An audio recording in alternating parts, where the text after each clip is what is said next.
It is time for Main Street Magazine on Robin Hood Radio. And I'm going to have to ask for her help because, of course, the magazine is probably just going to be the new one for November out in the next week or so, maybe even sooner than that. So we'll welcome in Thorunn Kristjansdottir. Thorunn, good morning. Good morning. It actually came out or arrived at our office late yesterday afternoon. So you'll be pedaling on the streets today.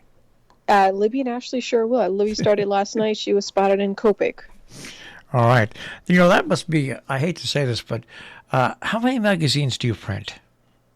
It varies each month. Obviously, in the summer months, we print more, and in the winter, like January, February, we cut back a little bit. It just depends on, some places our distribution locations sometimes are closed in those months.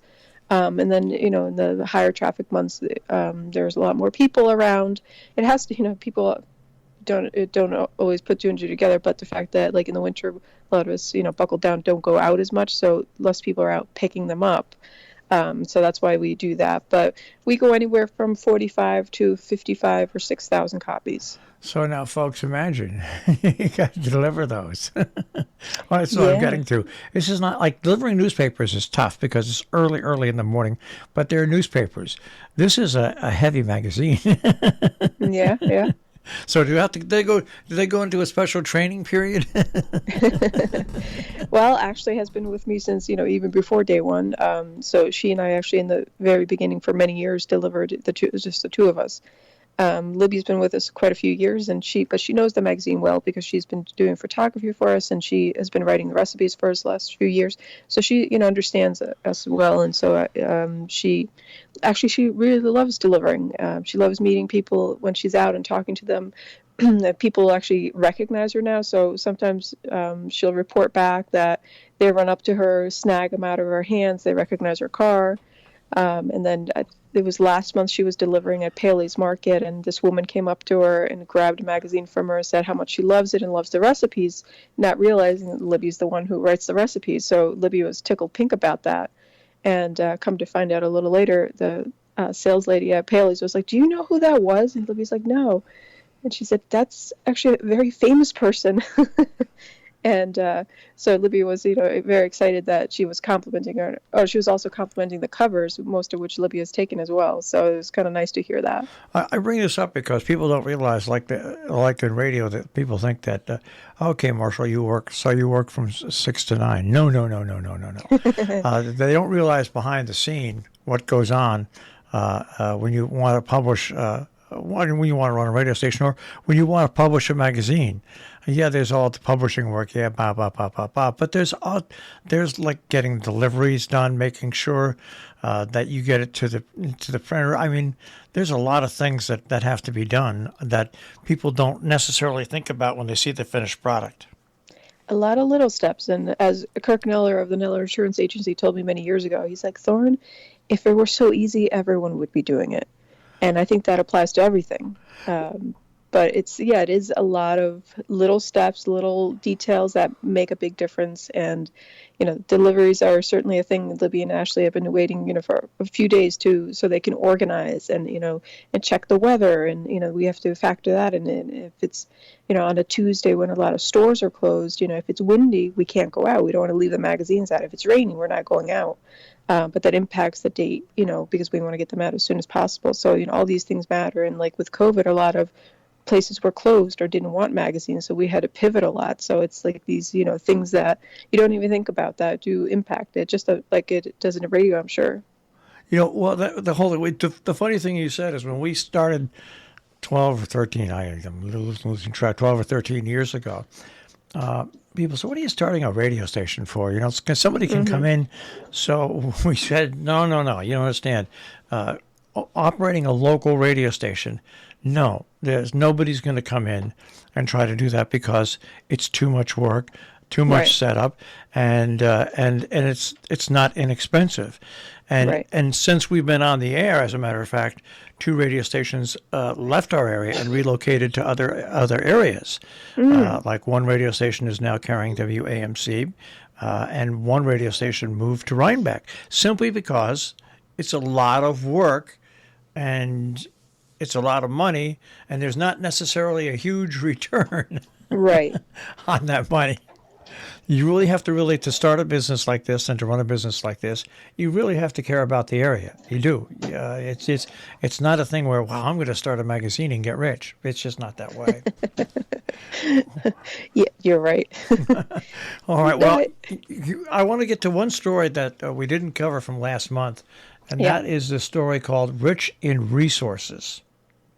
Yeah, Regina dove into minerals, or she was looking at the different, not necessarily iron, but the subhead is which minerals some of which played a role in the American Revolution, but talking about the natural resources that are to be found in New York State and the various ways that they have been used, including in the iron that was used in the American Revolution.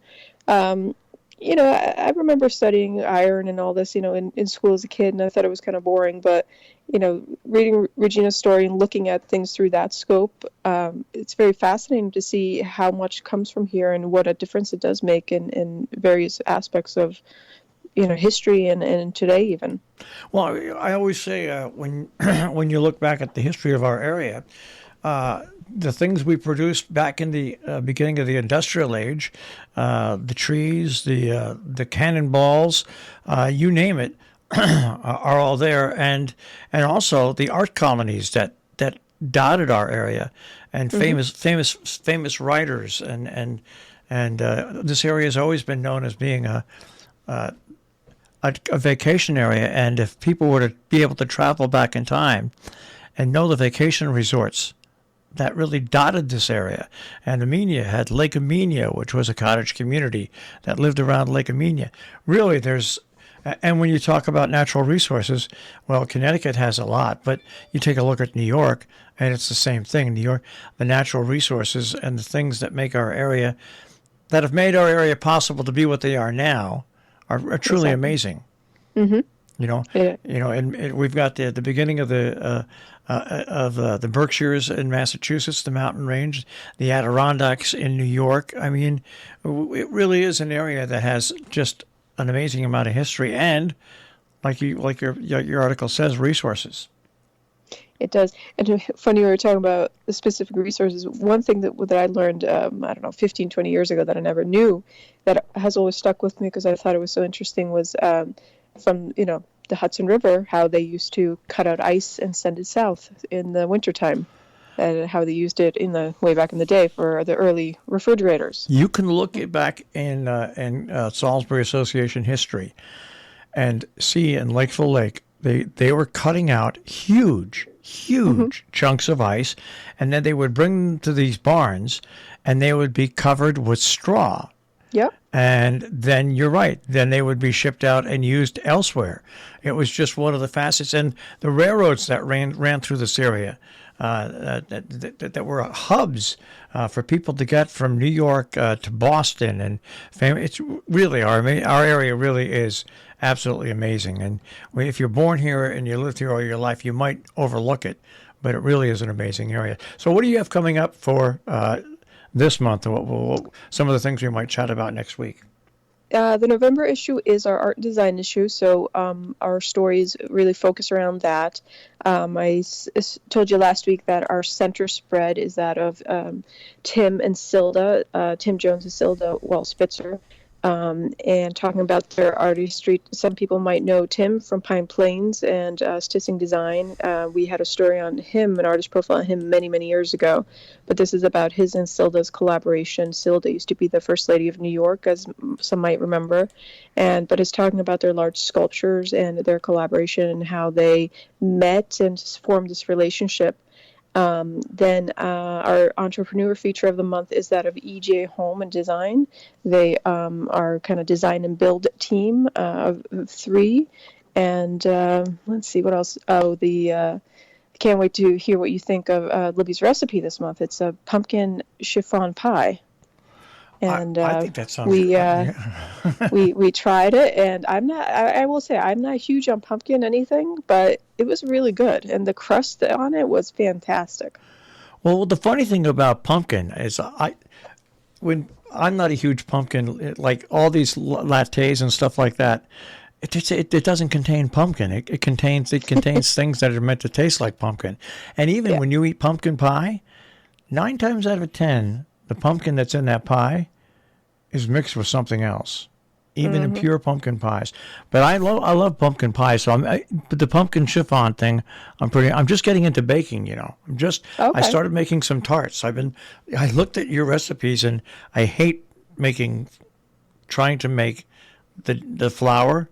I'm getting better at it, but it's a slow process. So I'll be very interested in seeing your pumpkin chiffon recipe. Well, it's beautiful, and the crust. Even if you don't like pumpkin, try the crust with something else. It's really good, and so yeah. All right. Well, this is a Main Street magazine. Of course, it is now. The new copy is being out and about and sent out. We pick up in many places throughout our tri-state region, and their companion website, mainstreetmag.com. Thorunn, we'll check in with you once again next week. Sounds good. Take it easy. Take care. Thorunn Kristjansdottir here this morning on Robin Hood Radio with Main Street Magazine on Robin Hood Radio.